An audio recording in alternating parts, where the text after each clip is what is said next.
Good evening. Welcome to this Zoom webinar forum with candidates for Bremerton City Council District 3, which is sponsored by the League of Women Voters of Kitsap County.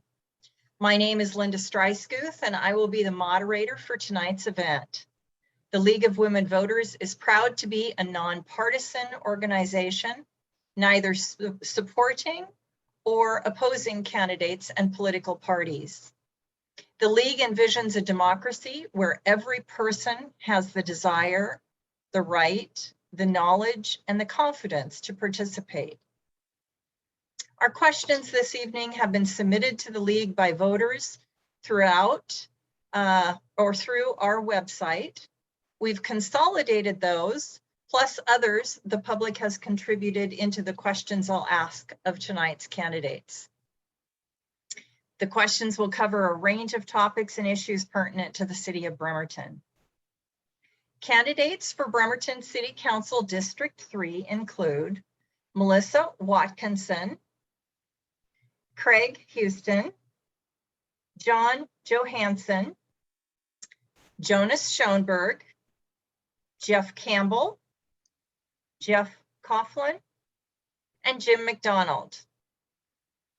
Thank you to our candidates for stepping up to offer your skills and talents in service to our city. You deserve our respect, and we also ask that you maintain civility with each other during this forum. We have 5 of our candidates with us this evening, and we will begin closing statements in the order that candidates appear on the ballot. Each candidate will have 90 seconds to make an opening statement, followed by our questions in rotating order. Each will have 60 seconds to respond. If you've answered a question and have time remaining, you may speak about a previous question or clarify a statement that you've made previously. At the end of the forum, each candidate will again have 90 seconds to make a closing statement. If you run out of time, you can finish your sentence, and our timekeeper will maintain the clock that you all saw during our test section. It's now time to begin our opening statements. And again, that's 90 seconds each, please. And we'll begin with Ms. Watkinson. Hello, good afternoon. My name is Melissa Watkinson, and I'm a citizen of the Chickasaw Nation and also descend from the Choctaw Nation of Oklahoma. I have family who are enrolled with the Upper Skagit tribe and have considered the Salish Sea my home, as I have spent most of my life exploring the waters of Puget Sound. Community and civic engagement have always been a core part of who I am, and I'm excited to hear from you and represent your needs and interests as I take this next step as an opportunity to run for Bremerton City Council District 3. I'm a trained social scientist and policy professional and have been with University of Washington for over a decade. I use data to communicate and inform policy of the environmental resilience and challenges for coastal and tribal communities.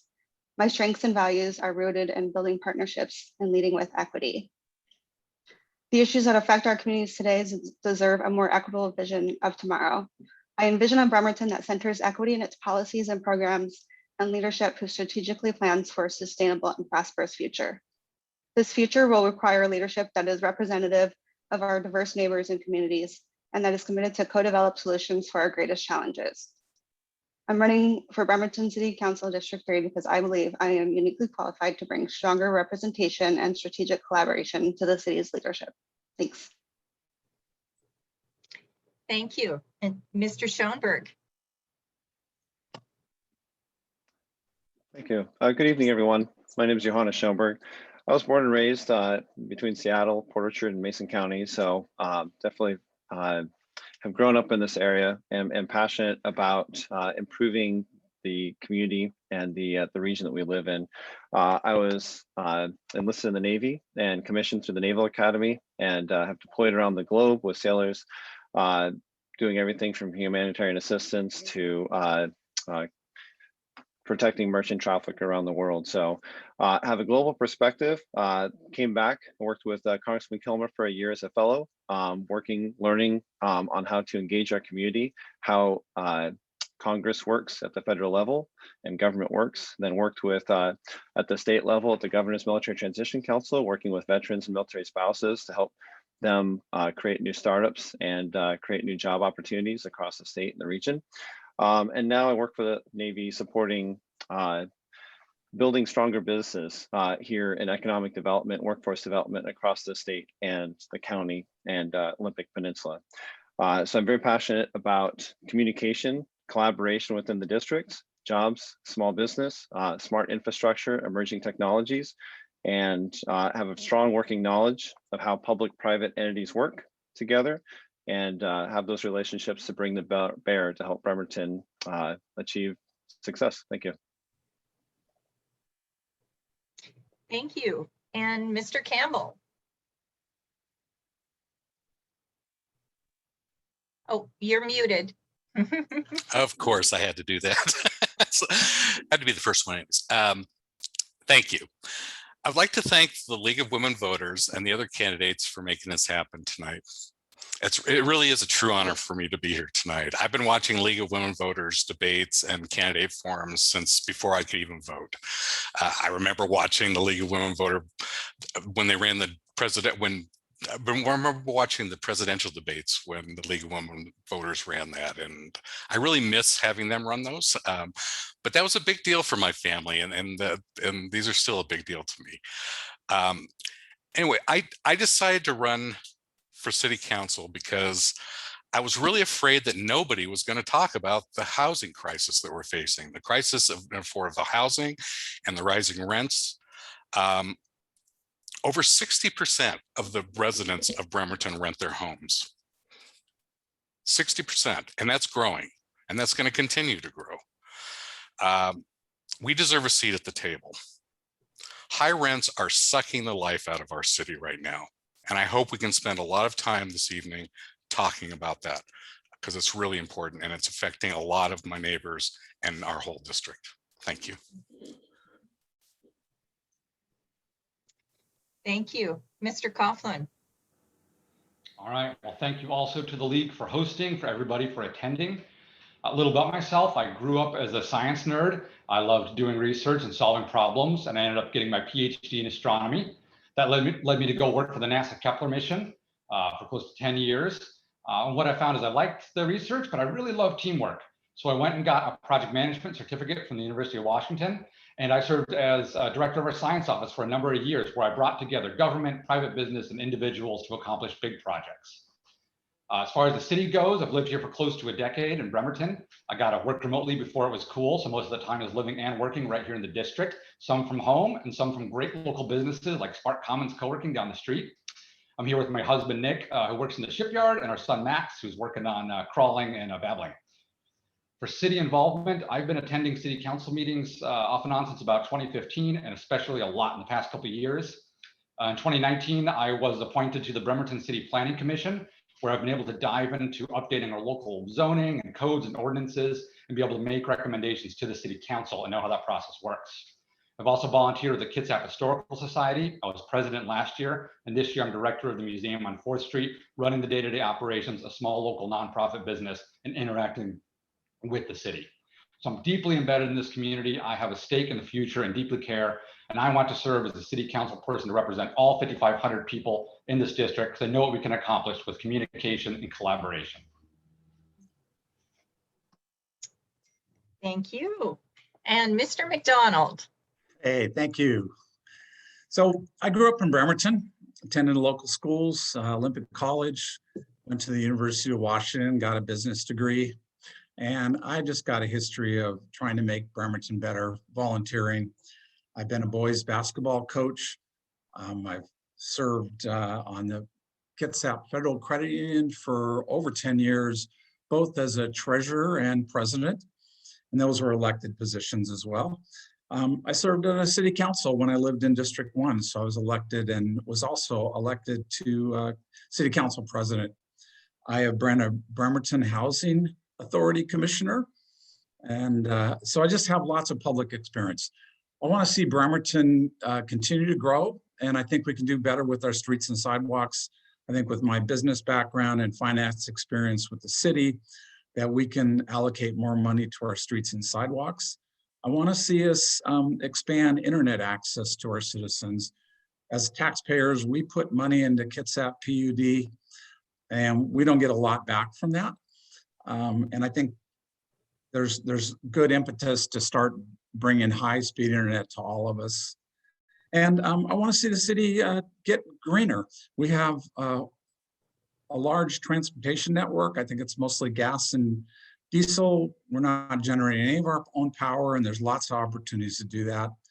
So I'm just excited to get the opportunity to serve again if I get the chance. Thank you. Well, thank you, candidates. Now we'll begin our questions. And as a reminder, each of you will have 60 seconds to respond. And we will begin with, where's my question number one? Mr. Schoenberg. So candidates, tell me, what are your top priorities or issues you would like to address during your term in office? Good evening. Yeah, thank you for the question. Great question. So my top priorities for District 3 are communication with the district. It is really important that we have active and proactive outreach to all of the residents across all the communities across our district, and from Evergreen to Burwell down and across to downtown and to Minette. There's a lot of different issues. So having regular structured meetings at times when people can meet at varied times as well, and creating easier access for our constituents to be heard is really important. I think it's really important to focus on economic development and small jobs, taking some of the background and the work that I've done supporting that development and training for small business owners across the state, bringing that here to Bremerton, and smart infrastructure, roads, sidewalks, looking at different types of technology to support bandwidth to our community, and then collaboration together, tackling these problems together to make our city what we want it to be. Thank you. Thank you. Mr. Campbell. Thank you. Housing. Like I said before, high rents, just incredible housing prices are choking our city right now. When I walk around town, I've walked the whole district now, and I've met a lot of people. And one of the things that keeps coming up over and over again is just the fear in people. We have renters fearful that they're going to have to move.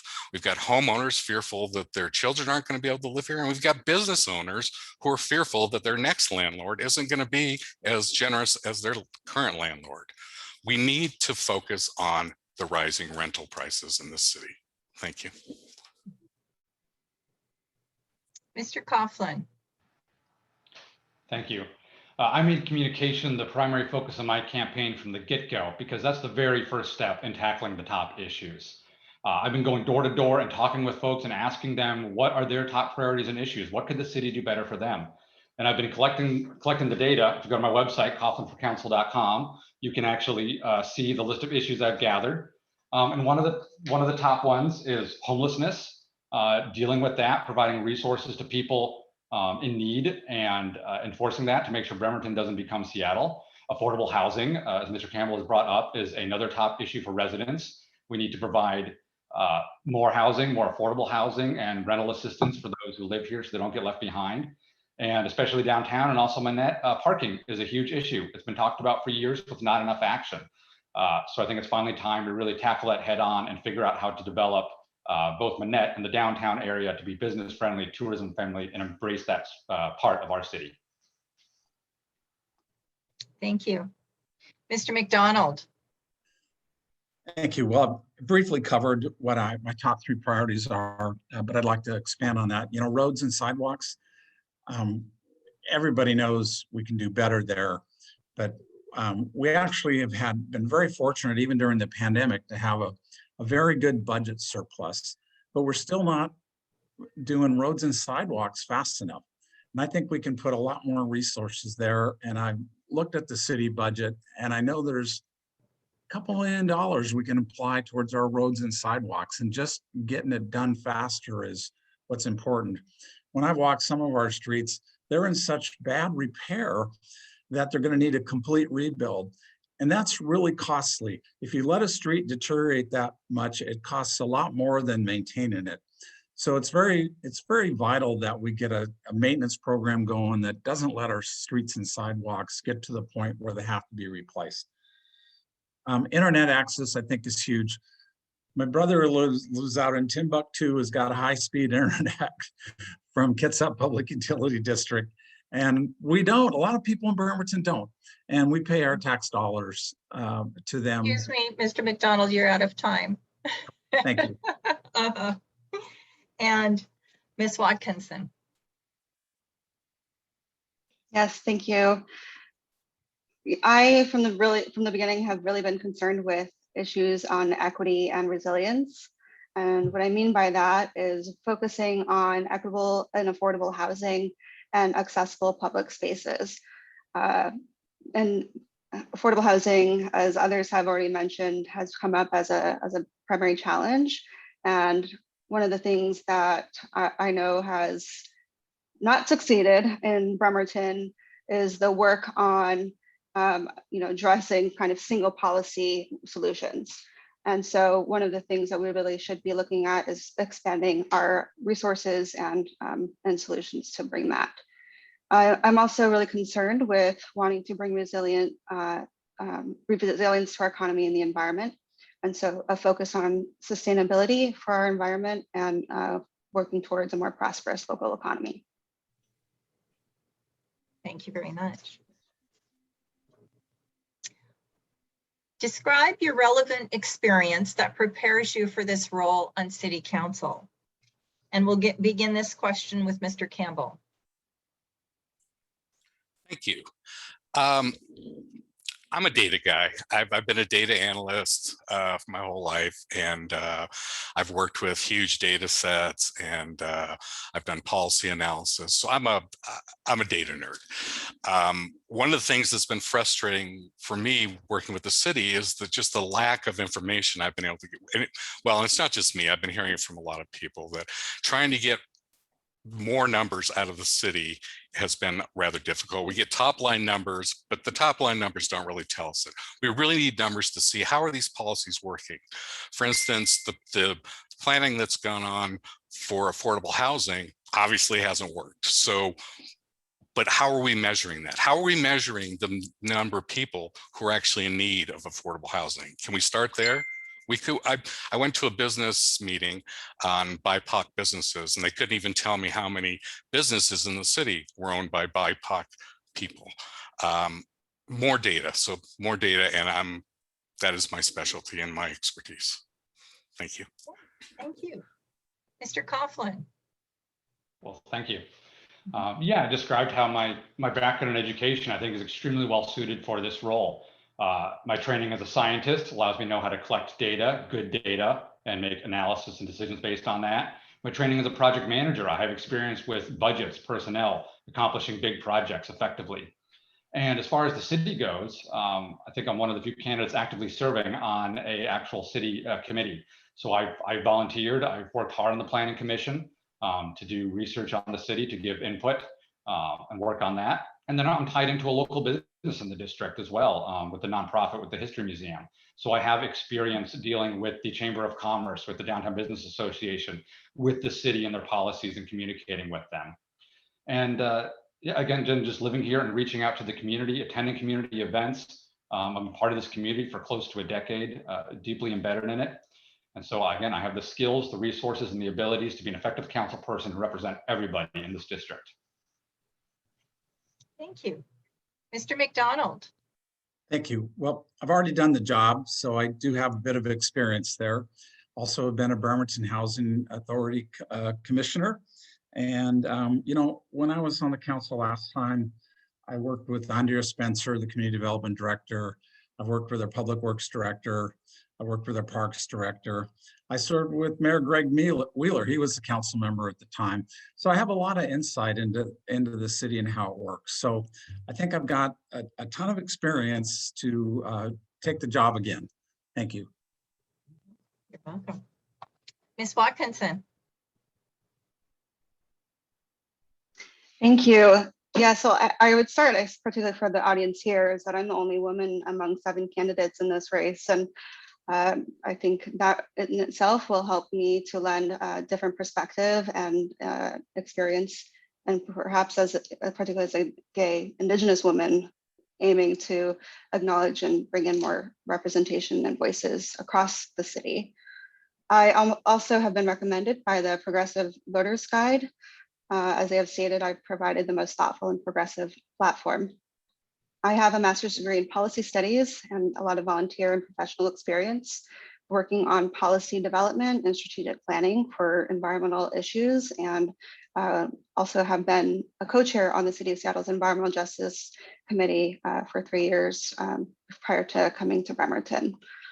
I believe I have the personal and professional strengths that will allow me to do really well in this position. Thank you. And finally, Mr. Schoenberg. Yes, hi, good evening. So key skills, I've built a lifetime building sort of to where I'm at today. So years as a Navy leader, as a commissioned officer through the Naval Academy with a Master's of Science in Global Leadership, deployed around the globe, gaining a global perspective on what works and what is not working so well in cities around the globe. When I came off active duty, I interned with a year for Congressman Kilmer, working on Veterans Affairs in DC, understanding congressional budgets and acquisition processes. I spent time with Mayor Wheeler's transition team, focused on emerging technologies, new types of technology the city might benefit the city. I've been part of the Washington State Military Transition Council with the governor, helping provide policy guidance and direction on how to best transition that population to the private sector. I'm on the Kitsap Economic Development Alliance and Entrepreneurship and Innovation Council. And I have the skills to listen, collaborate, create a vision, and drive the change that we want to see here in our community. Thank you. Our next question, what do you think is the most pressing issue for Minette?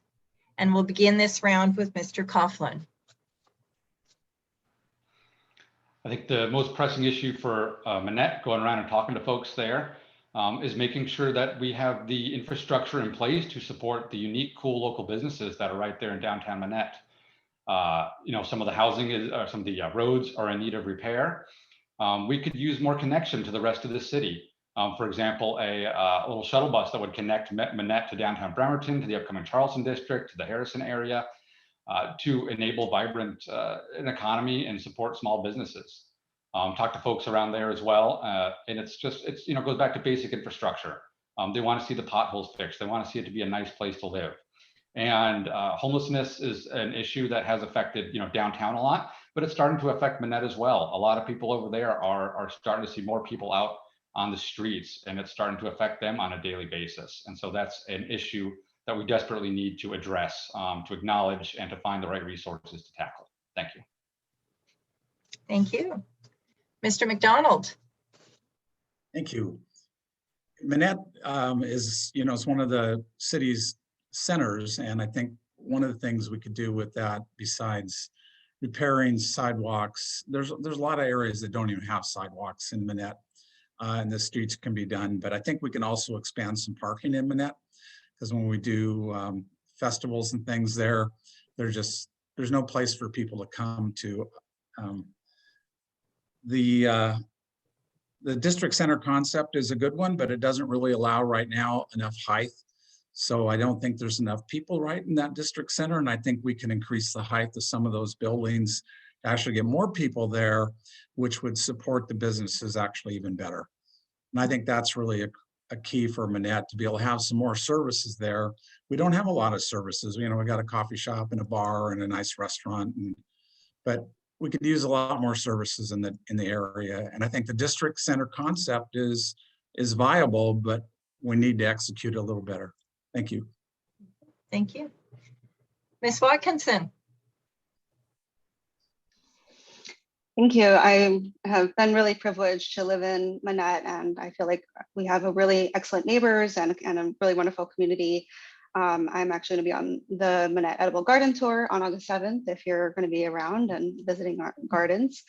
One of the things that I've been hearing, and especially talking with local businesses, is just the support from City Council and the City of Bremerton as a whole to continue to support the vitality of the downtown Minette area.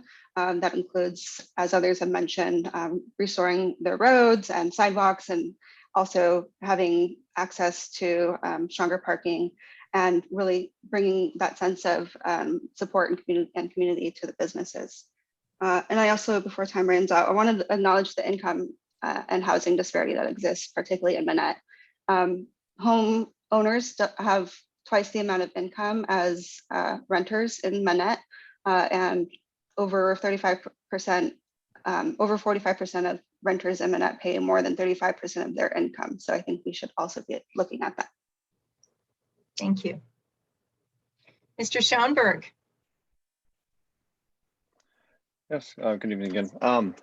So most pressing, as I also live in Minette, and as walking on doors and talking to our neighbors, and one of the most pressing issues that I've heard is just basic communications with the city, understanding when will the Perry construction start. Most people are not aware that there's a city website that shows it's 90% in I guess completion for design, and maybe construction starts. The questions for the small business in downtown is, how's that can impact my foot traffic? We just recovered from the pandemic. Now I'm concerned about preventing traffic flow to downtown, or at least to the Minette corridor, to be able to bring traffic to my small business. So that engagement, as a former business owner, I used to run a business in Bremerton, and that communication with the city, understanding kind of what impacts and how we're going to work through them is extremely important, as well as safety concerns and public transit to some of Trenton and elsewhere. So those are some of the key issues I've seen. Thank you. Mr. Campbell. Thank you. First of all, I'd like to say that majority of people in Minette also rent. And I'm kind of having a problem with this discussion of homeless people as a nuisance or a problem that needs to be solved. These are citizens. They also vote, and they also deserve services because they are citizens. And the other thing I would like to say is that the people you see on the streets, that's the tip of the iceberg, folks. There's a huge growing number of people who are going to be joining them soon if our rents keep rising.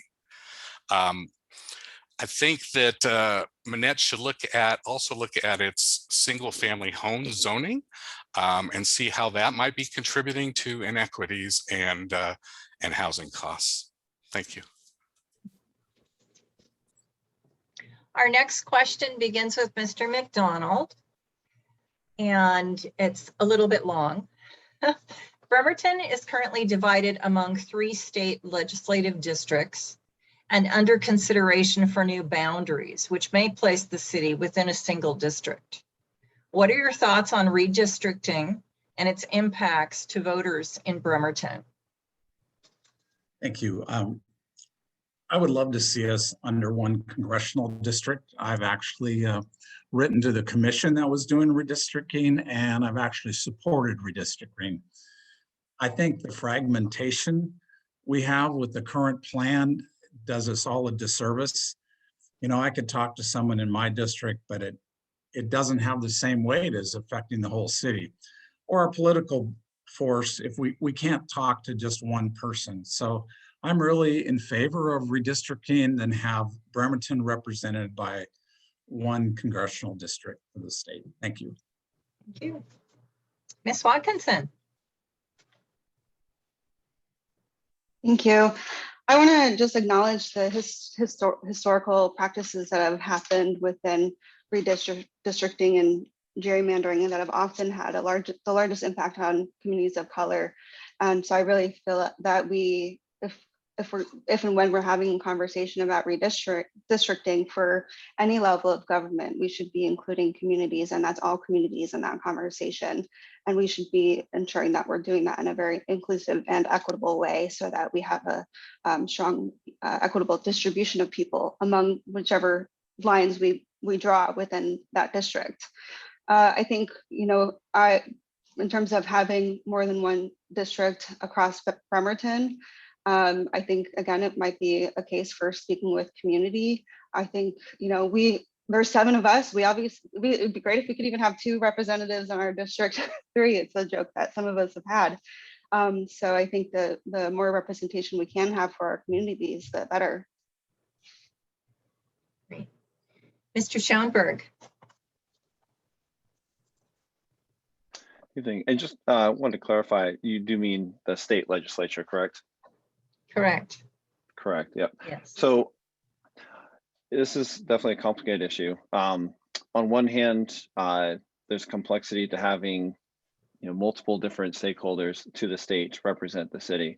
And it's similar to the different parties as well, having kind of half of our district split between different Democrat sort of legislative districts is also has its own challenges. And so we definitely see the bifurcation that can happen. But on the other point, there's a lot of value that actually can come from having more voices at the state legislature.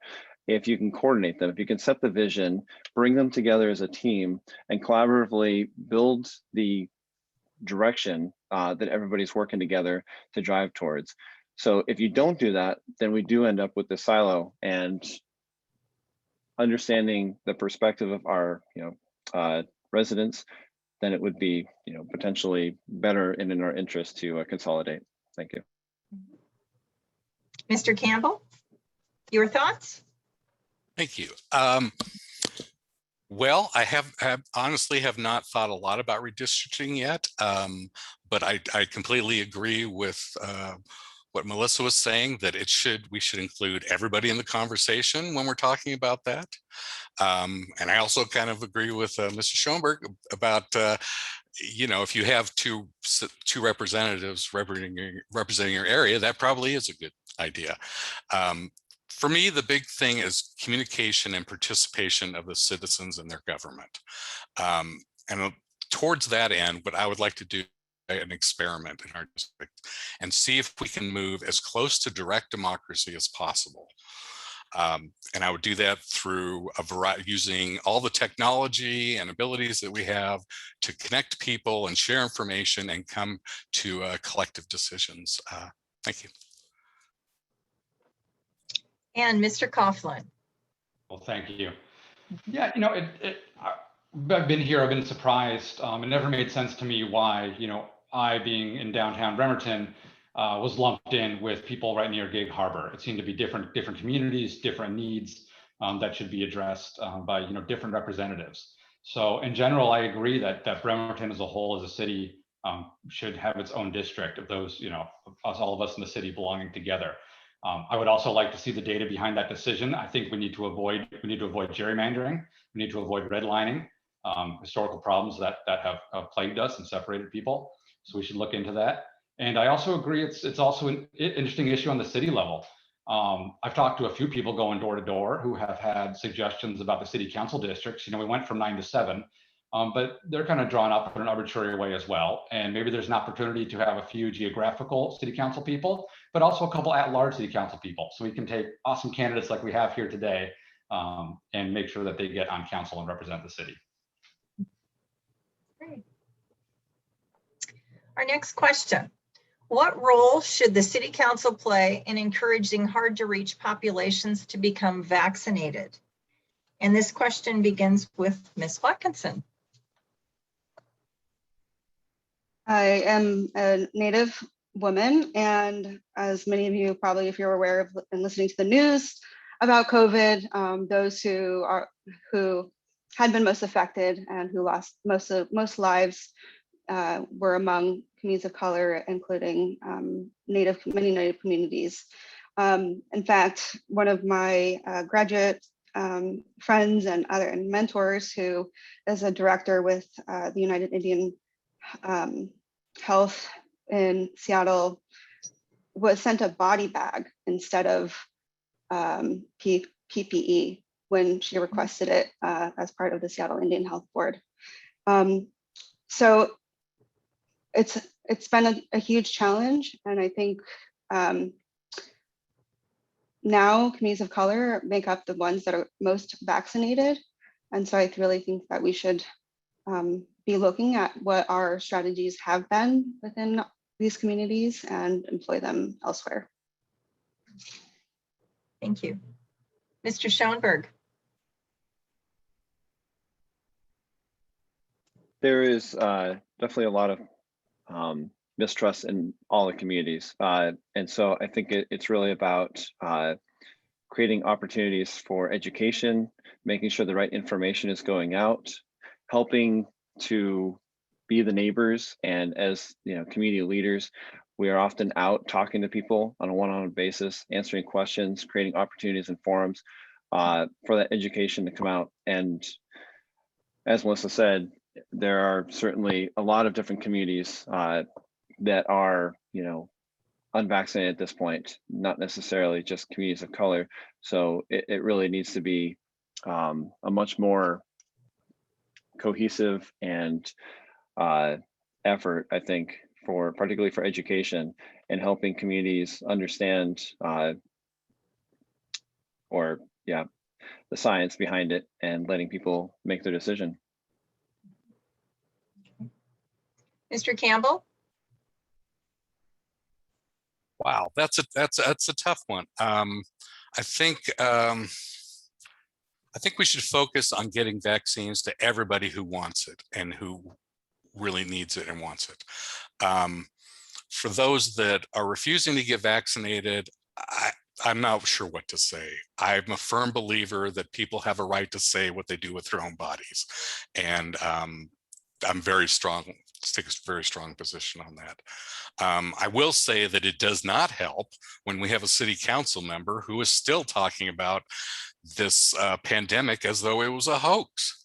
I mean, that does not help, and that's ridiculous. Of course, it wasn't a hoax. I don't know what people's reasons are for not wanting to take the vaccine, but if your reason is that it was a big government hoax and it didn't happen, no, it happened. Lots of people died. Please look at that. Thank you. Mr. Coughlin.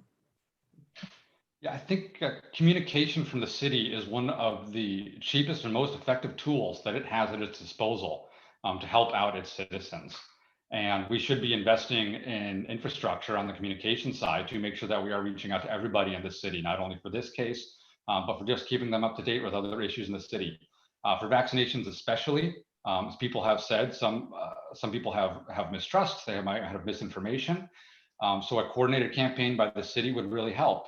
And you need to use all available methods. You need to look online, you need to go in person, door to door, and you can enlist the help of local leaders who know their community best to be able to help you do that. And so that the city had a volunteer program where local leaders, were on a call list for situations like this, where the city knew who they were and was up to date. It'd be easier to reach out and make sure that everybody got out there and neighbors were knocking on neighbors' doors, just able to encourage them, give them some confidence, making sure they get the right information. And Mr. McDonald. Thank you. Unfortunately, I think the city has been too quiet on the subject. I think the city should have been promoting vaccinations. I think the city should have been opening up some of their sites like Sheridan Park, the Bremerton Community Center, even the Normdix Government Center. Every neighborhood site that we should have opened up for people to be able to get vaccination, because some of the issue was getting the vaccination. And I think the other issue was information that Jeff had talked about, which I think is really important too. So I think the city could have done better, and I think we could do better by just promoting and opening up sites where vaccines can happen. Thank you. As we look to recovering from the pandemic, how can City Council help small businesses survive or recover from the impacts? And what are your thoughts about families and students whose education has been disrupted this year? And we'll start with Mr. Schoenberg. Okay, that's a lot for 60 seconds, but so City Council and small business. So small business, there's been an amazing effort from our local Kitsap Economic Development Alliance, from Kathy Kokas, from our local SBDC Small Business Development Centers, to distribute a large amount of CARES Act funding. I do think there's a lot of education that is still left to be done for small businesses that are looking for grants or support, bridge funding, loans, to be able to help them through the remaining time or invest. I think it's really important that we think about infrastructure, and there's basic things. Just walking and talking to the business owners. Parking is a big issue. Getting footfall, visitors, and the parking to allow their employees and their customers to come visit. We have to solve this quickly, at least in that little area for them. And we can't continue to lose organization or companies like Hot Java and Didi. We have to figure out how to sit with them and get them to stay. So that's the first thing. Okay, thank you. Mr. Campbell. Thank you. Here's where I think some data would really help. I spent the last couple of weeks trying to find, so the mayor presented a report where he said, I think it's 1,000 businesses went out of business in the last couple of years during the pandemic, or during the last year. And I was like, that's horrible, right? Who were they? How many of those were owned by BIPOC business owners? What kind of businesses went out of business? Was there something we could have done? But I can't get any information about who went out of business or even the names of the businesses. So I think data, this is the one area where the data can really help us. Yes, thank you. And Mr. Coughlin. Thank you. I know one frustration for me working on behalf of a local nonprofit was the distribution of the lodging tax funds. This is tax revenue generated by hotels that go to local businesses and nonprofits. The fiscal year for this 2021 would have normally come out a year ago, and the application basically just came out a month ago. So the delay to that, I think, really hurt a lot of businesses to not know that they were going to get those funds, not know if they were still coming, and there was just some poor communication. So I think what the city can do is better communication to start, getting all the local businesses together, making sure that they have what they need to know how to navigate the state and federal processes. And then going forward for the city council to directly as a line item, not require some things like the Chamber of Commerce, the Downtown Business Association, the Minette Business Association to compete with existing nonprofits and businesses for the same pool of money, to make a line item for those top tier organizations so that they're well funded, they can help coordinate all the local businesses to make sure that they can all not only survive, but thrive. Mr. McDonald. So the city could do a couple things. One, making sure all the CARES Act funding is distributed correctly, but the city really ought to launch a Buy Locals campaign, because it's so important to our local businesses, and people don't always realize what an impact of even small purchases make by many of us at our local businesses. I think the B&O tax that we have, we've been raising it, and it's an ordinance I got passed last time I was on the council that keeps lifting the exemption for small businesses. We could look at lifting that even higher right now. The city's been doing really good financially, even during the COVID crisis. So I think that would be another way that we could go make businesses more successful by not taxing them on money they don't even earn. That tax applies to their gross income. And if they lose money, they got to pay that tax. So I would be supporting raising that B&O tax exemption as well. Thank you. Okay, thank you. And Ms. Watkinson. Yeah, I think one of the things that's kind of low-hanging fruit is to actually model buying local. Every material and company that I've used with this campaign, for example, is somebody that's local to Bremerton area. And so I'm proud to be able to support local businesses in that way. I talked to a business owner today who is on 4th Street, and he said that he had saved up for the the possibility of the reconstruction on 4th Street, but eventually ended up going through all of his savings due to COVID, and now has no pocket left for that impact that's going to likely have an effect on his business with the reconstruction of 4th Street. So I think that certainly City Council could be doing more to identify strategies that are going to help to strengthen the capital that small businesses will have to rely on and fall back on when things get really tough. Thank you. What would you do to encourage economic development and employment diversity? And this round will begin with Mr. Campbell. Sorry, could you repeat that? Yes. What would you do to encourage economic development and employment diversity in the city of Bremerton? Economic development. Okay, well, I would not be giving out tax breaks to fund super expensive condos. That I would definitely not do. In terms of equity, hiring equitably, we're facing a real problem here in the city. We want to diversify the people who work in the city government, but then we still have a goal of only promoting from within. If we only promote from within, we're going to have a white workforce for another 30 years. So that's something we're all going to have to really talk about. And I think it should start with our discussion for the next police chief. Thank you. Mr. Coughlin. Yeah, I'll just pick up right there from Mr. Campbell, because I think it's a great point. When I've gone and talked to folks around town, and especially people of color, talk about the police department. BPD in general, compared to other cities, has been great, but there's a severe lack of diversity on the force. And I believe that when it's come up in the past, the excuse has been, oh, we're just not getting any applicants from people of color. And that's really it's an excuse. What we need to be doing is, and if it takes some funds to do it, to actively go out and solicit people to apply to the police department, to the city staff, to get people from the outside. When we get more voices to the table, a diversity of backgrounds and experiences and opinions, we do much better as a city, do much better as a police department, and just better overall. So it's something the city seriously needs to invest in financially if needed. Thank you. Mr. McDonald. Thank you. So for the economic development piece, one of the things we're doing really well is we've got a great Port of Bremerton working with us right now, and they are on fire as far as job creation.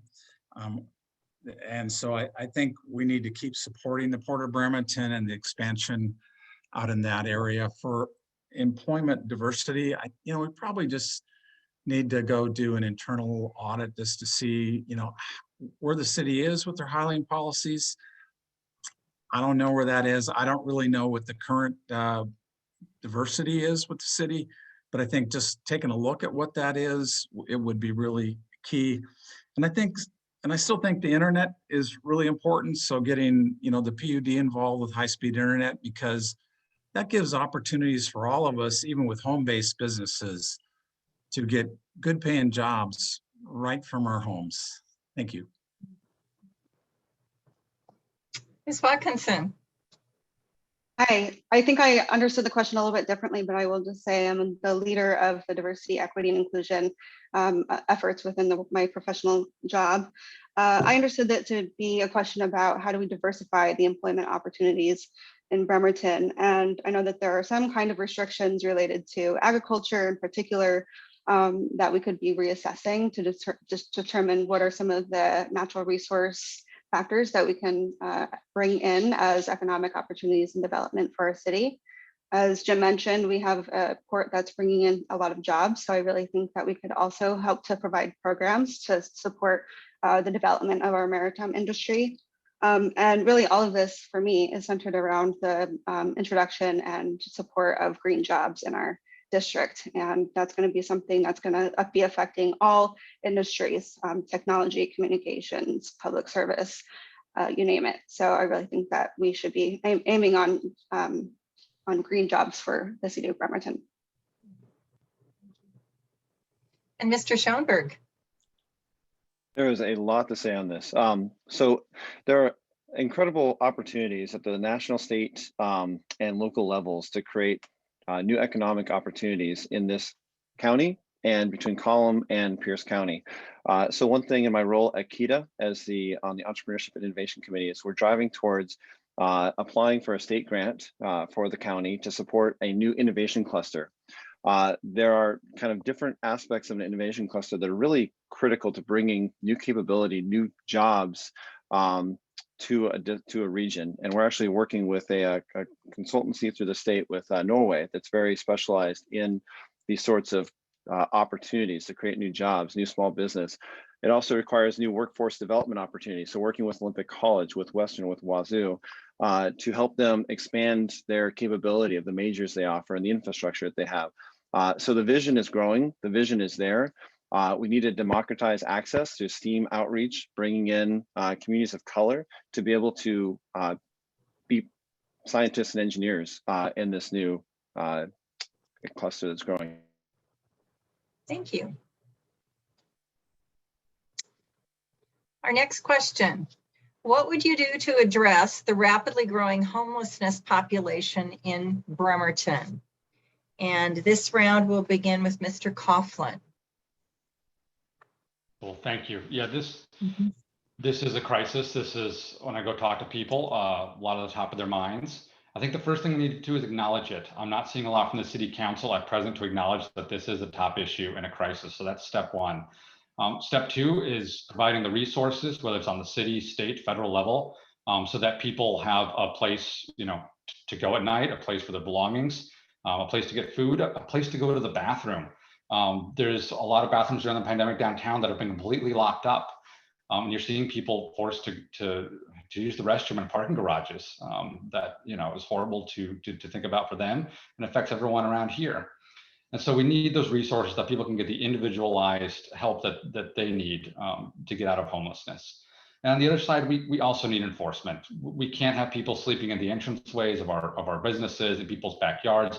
I've talked to folks who don't feel safe sitting on their porch anymore, especially close to downtown. So we need to couple the two of those and start to address this crisis, which is only going to worsen, as people have pointed out. Thank you. Mr. McDonald. Thank you. Well, this is obviously just not a city problem. It's not even just a county problem. It's really more of a regional problem. But I do think there are several things we can do to make the situation better. One, Maria Cantwell was just out talking about increasing federal funding. When I was on the Bremerton Housing Commission board, I saw the need, and a lot of the need is not met because there's just not enough federal funds to help people get into affordable housing. The other thing, though, I think is important is that we need to do a housing first solution. I'm really a big proponent of that. So we get people into housing and then we help address their problems. Right now, if you're a convicted felon, you've got a drug problem, we throw you out of federal housing. And that doesn't really help solve the problem. It just makes the problem worse. So housing first houses people, and then we have someone in the housing area work with those individual problems, whether it's job training, whether it's drug addiction, whether it's mental illness. But I think housing first is really a key element to helping us move away from this housing problem we have. Thank you. Thank you. Ms. Watkinson. Thank you. As some others have noted, we are going to be continuing to experience so much growth, and so our need to actually address this, we should be addressing it for the now and also for the long term, and also looking at it region-wide. I'm privileged to know another Echo Hawk who is the former executive director with the Chief Seattle Club. And it's an organization that houses and provides community services and support services to the Native homeless community, which happens to be the largest homeless population by population. And I understand that we need to be focused on housing, but we also need to be focused on providing human services, and bringing decency for the people who don't have housing, as Jeff was mentioning. We also need to be identifying safe locations and drop-off sites for those who have hazardous materials or needles. I've heard that there are needles in parks, and so wanting to also address the safety for the community largely. Thank you. And Mr. Schoenberg. Growing up here, that homelessness always has been a challenge with the city, and it's something that hits home. There are, a large population of homeless veterans as well, and we, in sort of my previous roles, have worked with some excellent organizations over in King County that have worked to use different variety of housing, from tiny houses to sort of studio, very small apartments that are sort of funded through grants or things like that, to help people get off the streets in order to get into a rehab kind of opportunity, or to get an initial job or things like that. And so I think taking those lessons learned, collaborating, being able to bring those back to Bremerton, and then driving towards solution. We have to bring the stakeholders together. There's an organization called God's Broken Home University, GBHU, in Bremerton. They served 27,000 meals to homeless last year in downtown Bremerton, but the police have been giving a hard time. How do we help them scale? They built trust with those with that population. How do we get them to work with the city to be able to get services better to our residents? Thank you. Thank you. How do you perceive the relationship of residents in the city? Excuse me. I don't think I got to answer that. Sorry. I'm sorry. That's okay. Getting ahead of myself. And this one, I know you have a response to. I have a lot to say on this one. Thank you. I live right across the street from the Salvation Army, as you can see. And so when I look out at the people in my neighborhood, I don't see a problem. I see a community. I see a community with needs. I just want, housing is a human right. So the answer is to get people into housing and to get people services. There's also a huge mental health problem down here. We could use a full-time mental health professional or office right here on the corner of ML King and Warren. We can do this. And the other thing is that it's not about moving people into homes. It's about people will build homes wherever they are. Stop running them off from their homes. That's a good place to start. When they build communities, stop tearing those communities apart and running people off. Thank you. Thank you. And I do apologize again. So our next question, how do you perceive the relationship of residents in the city with the police department? And do you have suggestions to improve emergency services and community relations with first responder departments? This question will begin with Mr. McDonald. Boy, that's a tough one. First of all, I think Bremerton's done a pretty good job with community policing, putting police officers out in the high school. I think we could do that a lot more, though. I like the bike patrols when police are out in the neighborhoods. I would like to see them walking about a lot more. What was the second part of that question? Thank you. Second part of that is, do you have suggestions to improve emergency services and community relations with first responder groups? So our fire department is our primarily first responder. We contract out with a lot of our ambulance service. So I think that would be the place I'd like to look to, where we don't really have any control over what those people do as first responders. Our fire department, I think, is very well respected, but our ambulance group is almost all contracted out. We turn that all over. So I guess I would like to see us have a little more control over our ambulance people. I think our police are really engaged, trying to be engaged in community issues, and I think they're working on it. I think they'll get better. Thank you, Mr. McDonald. Your time is up. Ms. Watkinson? Yeah, I'll start off by just noting that I really am interested in meeting with more of the people who are part of the Community Neighborhood Watch, learning about what their experiences have been, and also hearing from the community about any interactions that they've had with them. I know that they are good at really ensuring that their neighbors feel safe.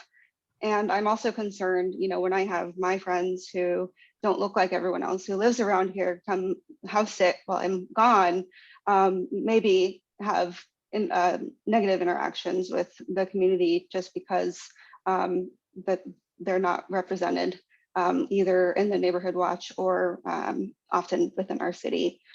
I also want to have more conversations with community about their experiences with police and with the police officers, because I think that we can redistribute some of the funds from the police department to support stronger emergency and family services in our area.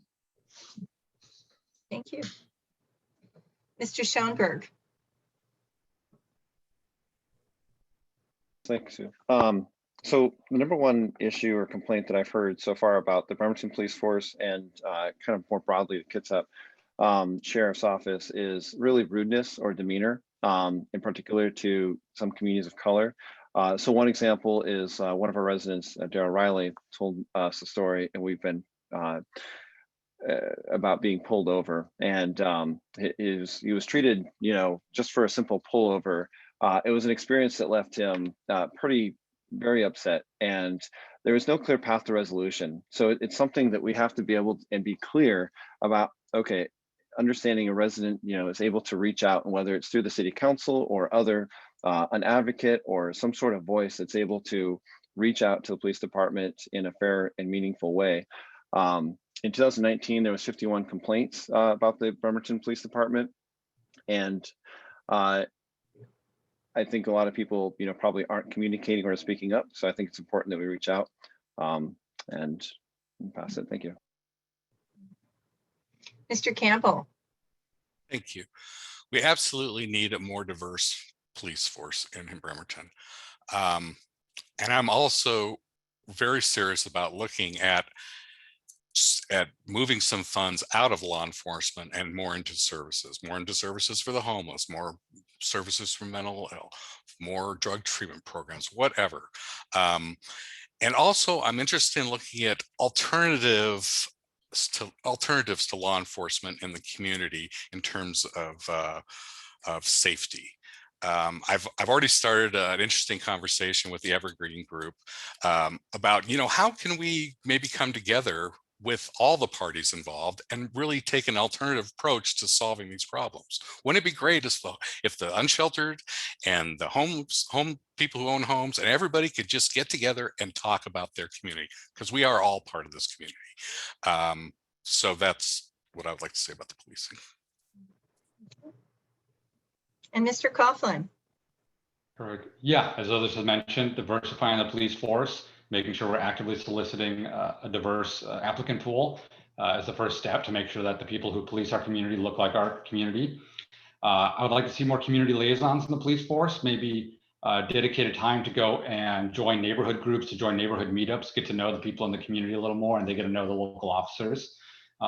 As Jim mentioned, the bike program, I've heard from a lot of people who want the bike program back, but they're sad it went away, because that was a nice way where they could see officers, let them know of anything going on in the neighborhood, get to know them, and it was an effective way for the officers to be able to patrol and know the whole neighborhood.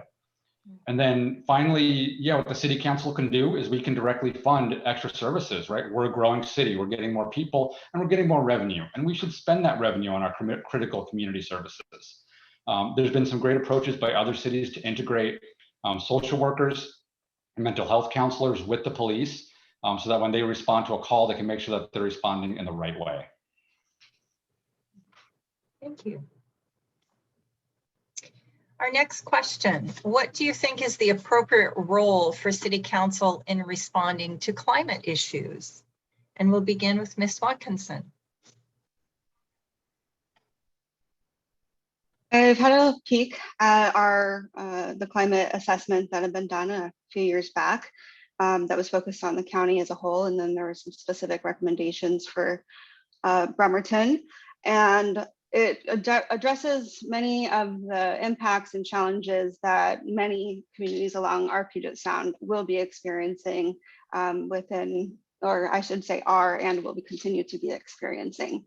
I think that it is critical that the City Council actually create a climate action plan with interaction and consultation with our constituents to be able to address an equitable distribution of how we're going to implement strategies to limit the impacts to community health, limit the impacts to our environment that we all enjoy and rely on, also provide safe public spaces for communities to recreate and get shade even when it's 110 degrees in Bremerton somehow. Yeah, definitely a priority for the City Council to create a plan on that. Thank you. Mr. Schoenberg.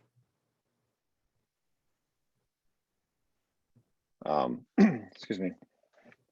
So the City Council's role, while kind of small in scope, I think can actually have significant impacts on the residents who live here. As Melissa mentioned, just a simple plan is important. You got to create the vision and to be able to drive the community towards it. I think there's a lot the city can do as it looks in its growth and growth plans, land use, and understanding some of the lessons learned from around the world. In Dubai and the Middle East, they suffer from undue heat, and they adjust their architecture to reflect. So they're not necessarily just steel buildings with windows that are reflecting the sunlight onto concrete. They have different types of materials, different heights. They have different trees and shade covers. So I think, kind of the way that we live and trying to increase our use of public transit, reduce reliance on cars, multimodal transportation. I think that our infrastructure is a really big part of that, and how we design our city will play a part in how much emissions we produce. Thank you.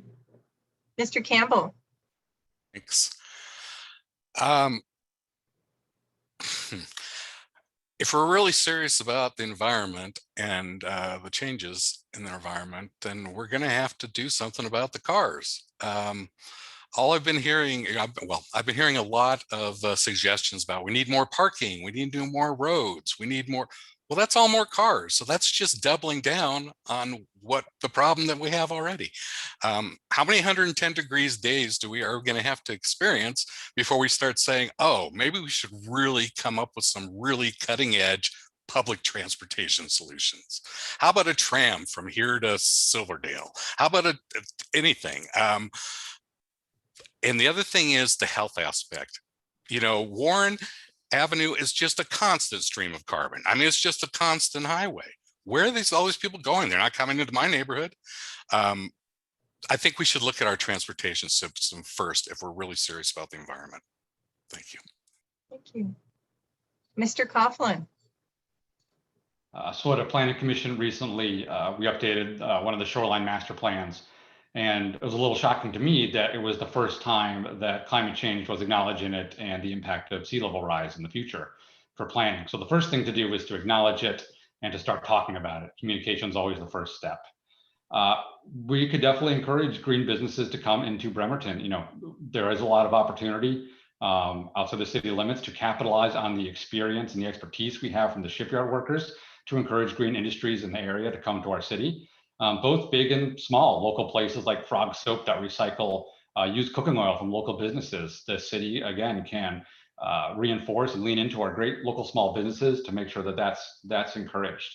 And finally, it's emergency preparedness, right? There's only so much we can do to slow things down, and we should do everything we can to slow it, but a lot of damage has already been done, and we're going to be having to be dealing with that. We're going to have a lot more hot days ahead. So emergency preparedness, investing in emergency preparedness so people aren't dying in nursing homes is number one as well. Thank you. And Mr. McDonald? I'm a big proponent of think globally and act locally, and I think the city can do a much better job of working on its environmental footprint. I don't see a single solar panel on any government building or hardly any houses in Bremerton. We have Kitsap Dam. It's a great resource. We could be generating electricity from that facility. We should be planting more trees to work on our urban forests. We talk about the heat, but one of the things that helps cooling, especially areas that are just all concrete, are trees. We just have so many opportunities. We're still using all gas and diesel for our fleet vehicles.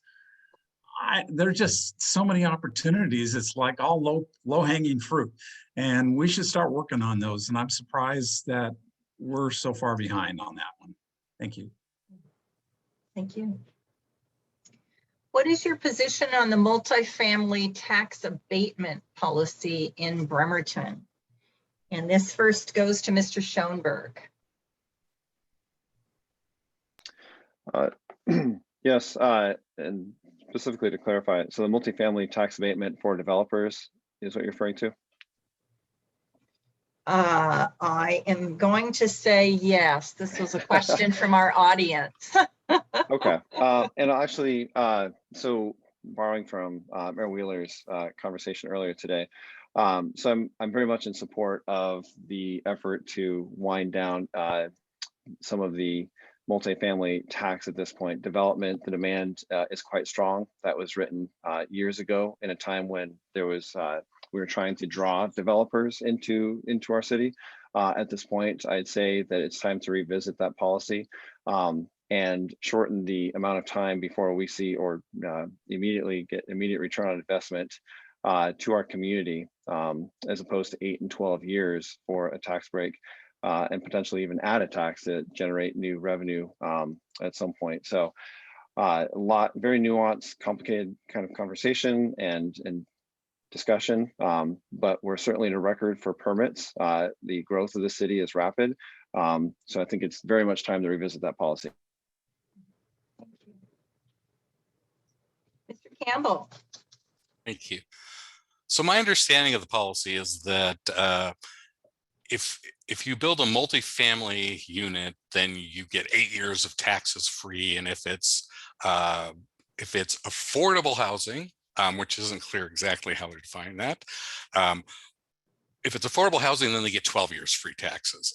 First of all, I haven't been able to get any data on if anybody has taken the city up on the extra 4 years to make it affordable.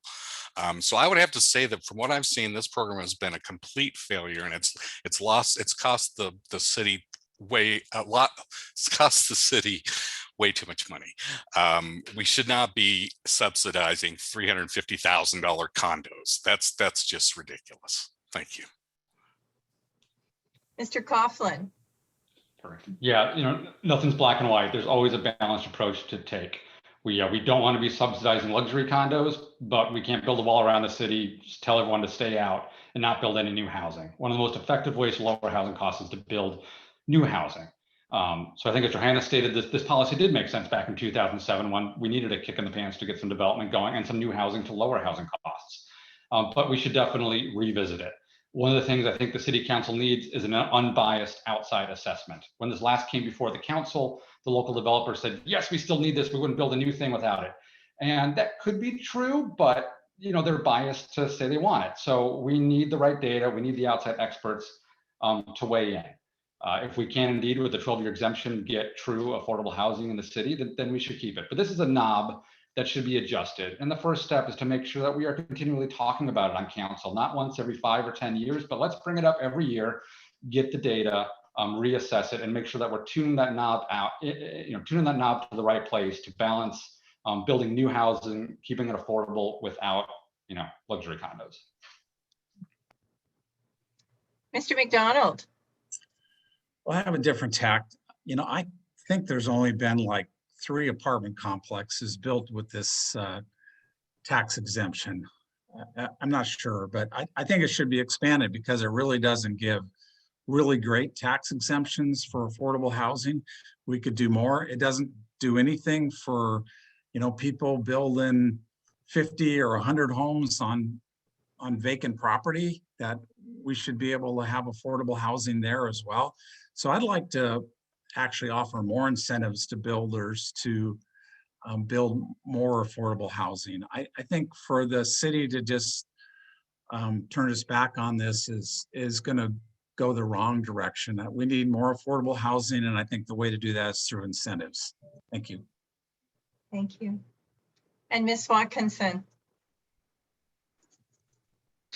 My understanding of what MTFEs can provide is that it's looking at providing some housing options for low-income folks, and it's looking at those who make at or below 80% of the median income in the area, and that a particular percentage of the homes available within a structure are at or below 30% of that income.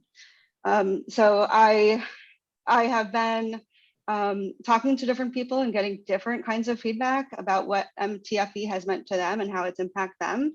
And so, I really think, again, as some of my colleagues have said, a reassessment and a review of not only what has not worked and what has worked in the city of Bremerton, but how can we make that program much more effective and equitable across the city. I also think that we should be finding local investors who are invested in our community to be developing new affordable housing. And then again, I know it recently was updated, but take another assessment on ADUs and communicating that option as well within our communities. Thank you. Well, believe it or not, I have another page, at least another page of questions, but looking at our time clock, I don't think we have time to ask all of the questions that we received from our audience. So I am going to conclude our question portion. And so that means it's time, candidates, for your closing statements. Just a reminder, each of you will have 90 seconds, and we will begin with Mr. Campbell. Thank you. If we're going to address our affordable housing crisis in a meaningful way, the first thing we're going to have to do is start by reevaluating Bremerton's strategic goals and priorities. Currently, the top goal of our city government is to actively work, I quote, actively work towards achieving neighborhoods that have our homeowner majority. Why is our local government trying to decide who should and who should not live in Bremerton? The thing is, 60% of us rent our homes, and that number is growing. So when you talk about affordable housing, for us, that means stable, manageable rents. So who are we building these $1 million condos for in Minette? Nobody I know. Bremerton should focus on the needs of the people that live here now. If you are a renter, I want to tell you, don't let anybody tell you that you are not an equal part of this community. Don't let anybody tell you that your contributions do not matter. It's going to take all of us. It's going to take all of us staying involved and staying vocal and putting pressure on our elected officials to change the direction of our city. People vote. Land and property don't vote. People vote. So I'm asking you, please vote. Please return your ballot as soon as possible. And then when you've done that, reach out to everybody you know and make sure that they have returned their ballot.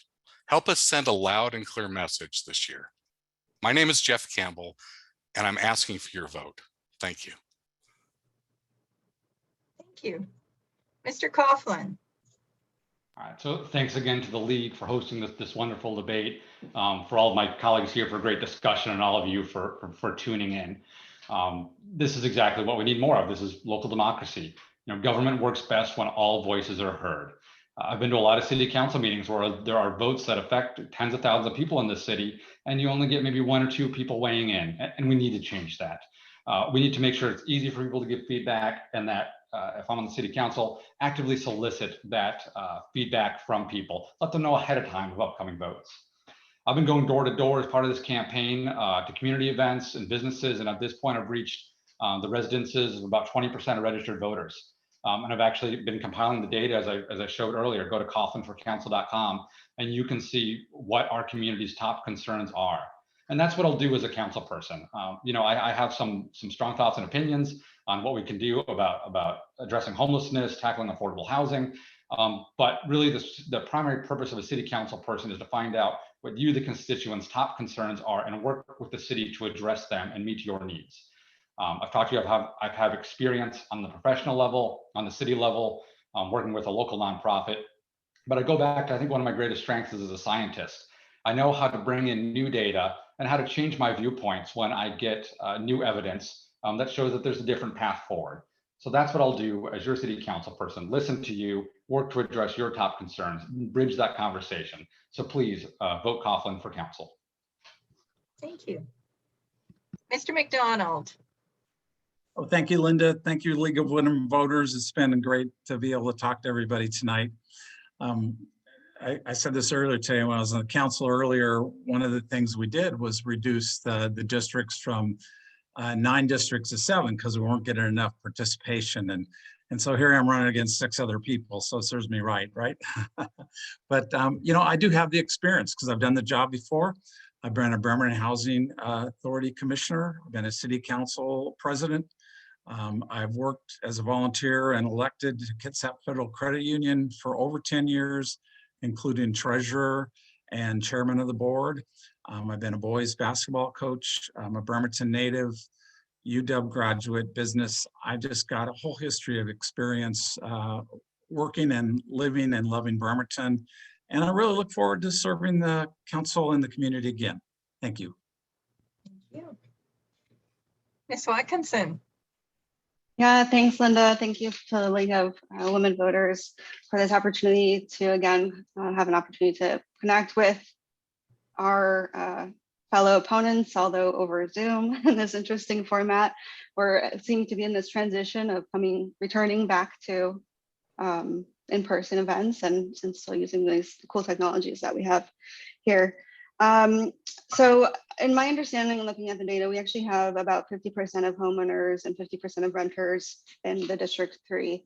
And that's to say that I do think that even homeowners are concerned and wanting to provide availability of affordable housing for communities, as well as concerned for their ability to stay in place in their home.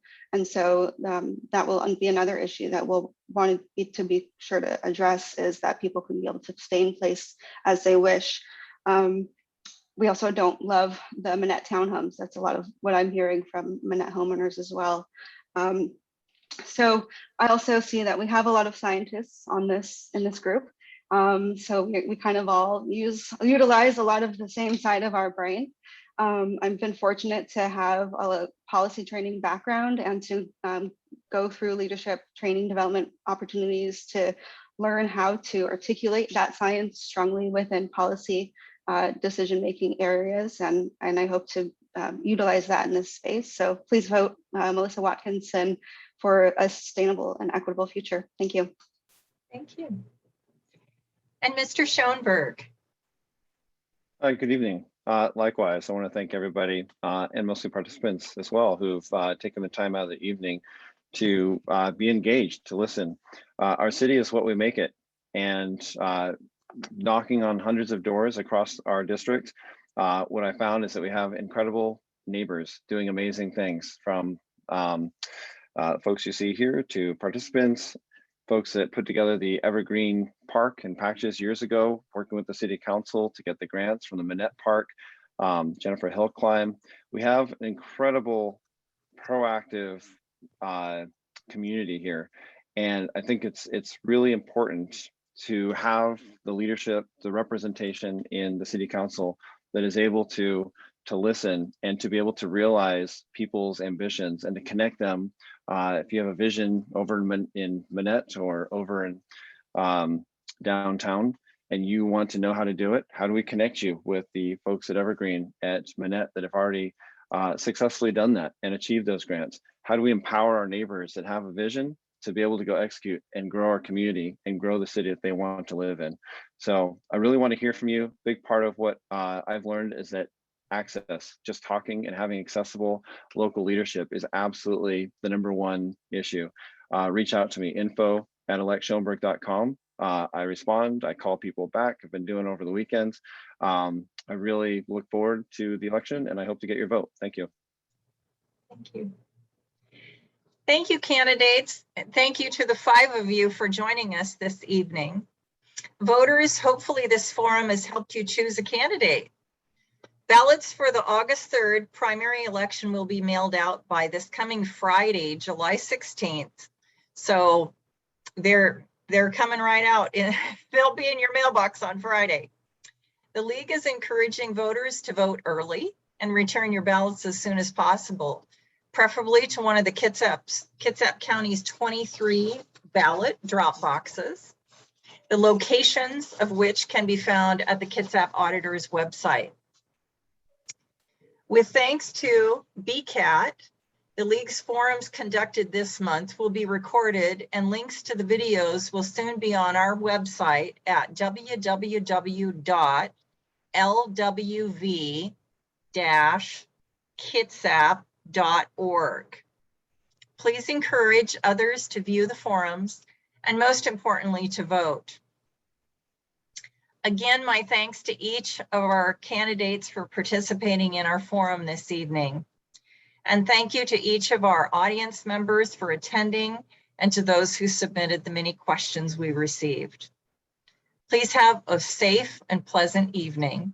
Good night. Thanks, Linda. Bye-bye. Bye, thank you.